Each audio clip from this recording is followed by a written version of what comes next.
CBN, Show da Notícia.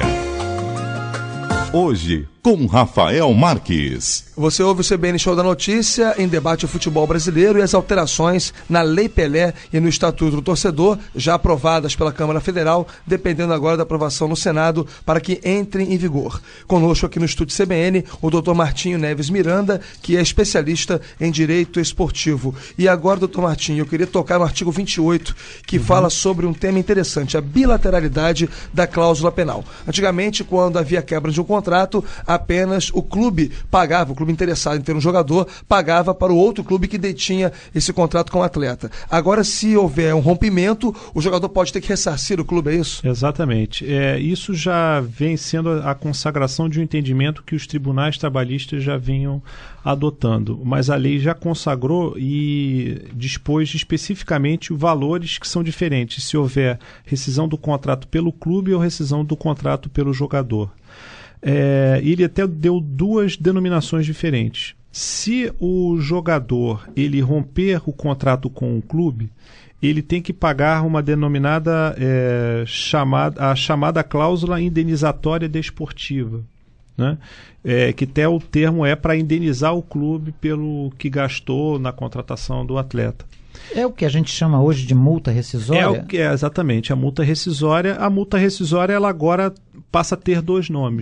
Dois lados, né? É por isso que é bilateralidade da cláusula penal ou da multa rescisória. Então, quando o atleta ele rompe o seu contrato com o clube, ele tem que pagar uma chamada cláusula indenizatória desportiva. E o valor dessa cláusula é livremente pactuado pelas partes, um limite máximo de até 2.000 vezes o valor médio do salário anual do atleta. Esse é o limite máximo, mas pode ser muito menos do que isso, dependendo do acordo entre as duas partes. Exatamente, dependendo do acordo. E não tem nenhuma limitação em transferências internacionais. Como hoje em dia já. A questão importante é que a cláusula indenizatória desportiva, esse valor devido pelo atleta, pelo rompimento do contrato, pelo projeto de lei, ele estabeleceu uma responsabilidade solidária com um novo clube empregador. Ou seja, a gente sabe que o atleta ele só rompe o seu contrato de trabalho para jogar por uma outra equipe, né?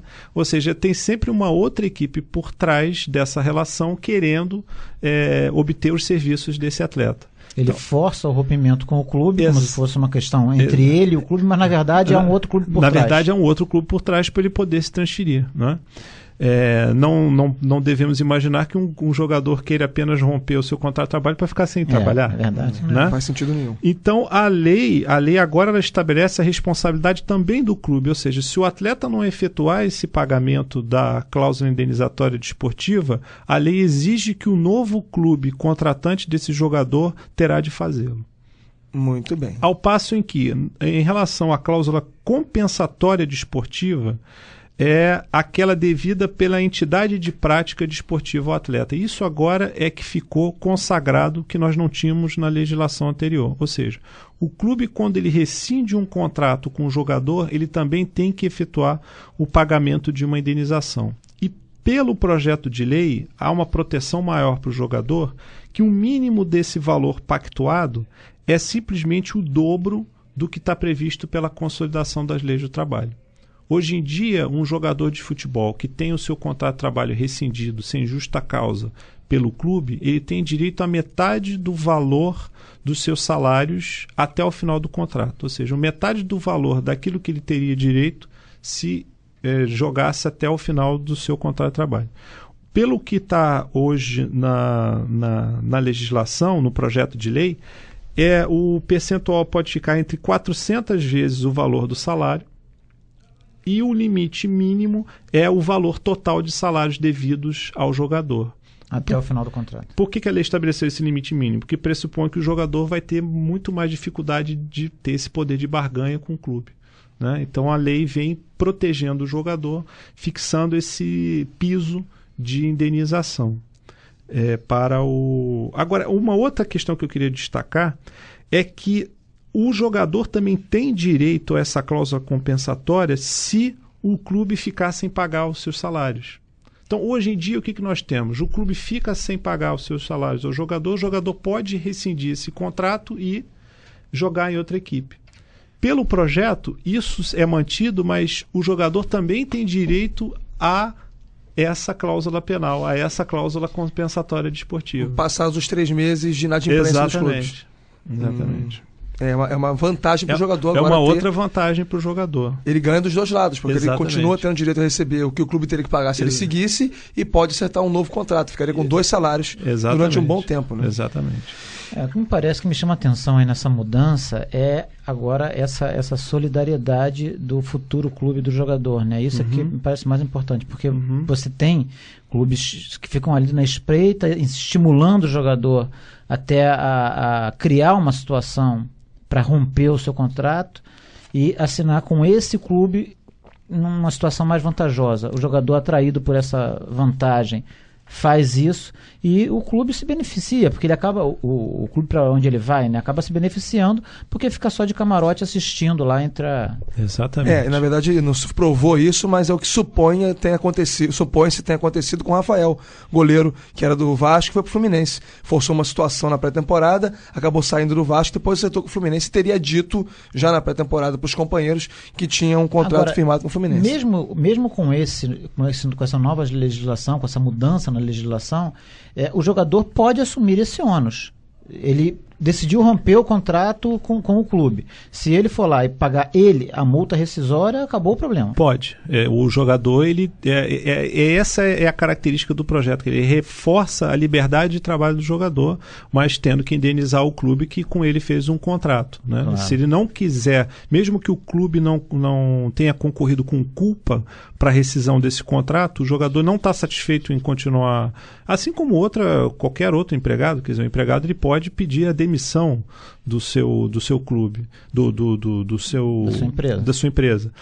Só que no futebol você pressupõe que o clube que contratou esse jogador fez investimentos pesados para contratá-lo. Não seria muito fácil. Eu tenho um contrato com um determinado clube, outro clube me oferece uma proposta, eu vou, rescindo também o contrato, não indenizo nada desse clube, vou jogar em outro clube. Você provocaria uma instabilidade nas relações sociais. Doutor Martinho, diante de tantas alterações, né, e fortalecimento dos clubes e também uma maior conscientização dos jogadores nessa relação profissional, nos negócios que giram em torno do futebol, a gente pode dizer que o agente ele é uma figura em extinção? Sim, o agente é uma figura em extinção por 2 fatores. A FIFA já vem se reunindo no sentido de abolir essa figura profissional que ela mesma criara, pela constatação prática de que as transferências dos jogadores vêm sendo acompanhadas apenas no percentual de 30% dessas transferências são acompanhadas por agente de jogadores. Então, um percentual muito baixo de agentes estão efetivamente participando dessas transferências dos atletas. E por quê? A primeira questão é a baixa qualificação profissional desses agentes. Ou seja, hoje em dia um agente para atuar no mercado de futebol, ele precisa fazer apenas uma prova de múltipla escolha, em que se exigem conhecimentos superficiais acerca da legislação trabalhista, legislação internacional, normas desportivas. Não se exige sequer a existência de um curso superior por parte desse agente. E ele acaba operando no mercado do futebol, tendo inúmeras responsabilidades de assessoramento não apenas aos clubes, mas também aos jogadores, e ele acaba fracassando nesse trabalho por falta de formação acadêmica para tanto. Isso sem contar com o fato também de que alguns agentes têm, mesmo com todos esses mecanismos de proteção da FIFA, a saber, a criação de um cadastro mundial internacional, a criação também de seguros de indenização dos agentes em caso de danos provocados às partes, mesmo assim, os agentes vêm provocando muitos danos para as agremiações esportivas e aos atletas, seja por incompetência ou também por má-fé. Isso, inclusive, foi fruto de um relatório gerado por uma organização não governamental, que é o GAF, o Grupo de Ação Financeira Internacional, através da sua Força-Tarefa de Ação Financeira, o FATF, e que fez um relatório e que demonstra que o futebol acabou sendo um campo propício para a lavagem de dinheiro. Né? E é por isso também que não apenas está havendo uma restrição do trabalho dos agentes jogadores, mas também desses fundos de investimento no futebol, que acabam sendo, pela precária regulamentação internacional, porque cada país tem a sua regulamentação, acabam esses fundos de investimento, de uma certa forma, entrando no mercado de futebol para fazer lavagem de dinheiro. E a gente já viu isso aqui até no futebol brasileiro recentemente. Bom, agora, a gente precisa destacar, né, doutor Martim, que existem os dois lados, né? A gente tem os bons empresários, né, os empresários que cuidam dos seus clientes, né, e oferecem toda a segurança, toda a assessoria, toda a assistência. Infelizmente, eles são uma minoria, né?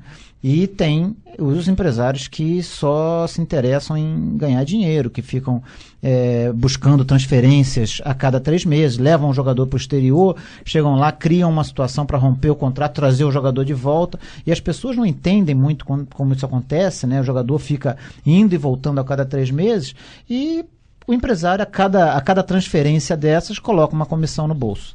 Então, eu acho que esse projeto de lei, ele visa principalmente combater esse tipo de atitude, né? Exato, Álvaro, porque quando, na medida em que o projeto de lei impede que haja pagamento de percentuais de cláusula penal para quem quer que seja, que não o clube, o agente de jogador que é estimulado a romper contratos para receber sucessivamente percentuais de cláusula penal. Né? E com a vedação legal aqui no Brasil, a gente não vai mais poder se beneficiar financeiramente desse tipo de transação. Infelizmente, o que nós temos no futebol, no Brasil e no mundo, contratos de trabalho são feitos não para serem cumpridos, mas para serem rompidos. E a figura do representante do clube, por exemplo, a Inter de Milão, que é uma equipe poderosa do futebol italiano, tem o seu representante no Brasil, o Barcelona também tem. Essa figura continua sendo aceita pela regulamentação? Sim, porque vai ser um delegado da associação desportiva, e quem vai responder não vai ser esse representante, e sim o representado, que vai ser a entidade esportiva, ou seja, dá mais garantia para os negócios a serem celebrados por ele, porque vai ter uma agremiação desportiva por detrás que vai responder por isso. Muito bem, você ouve aqui o CBN Show da Notícia, em debate as mudanças na Lei Pelé e no Estatuto do Torcedor. A gente sai para mais um rápido intervalo e no próximo bloco em debate especificamente as alterações do Estatuto do Torcedor. CBN Show da Notícia.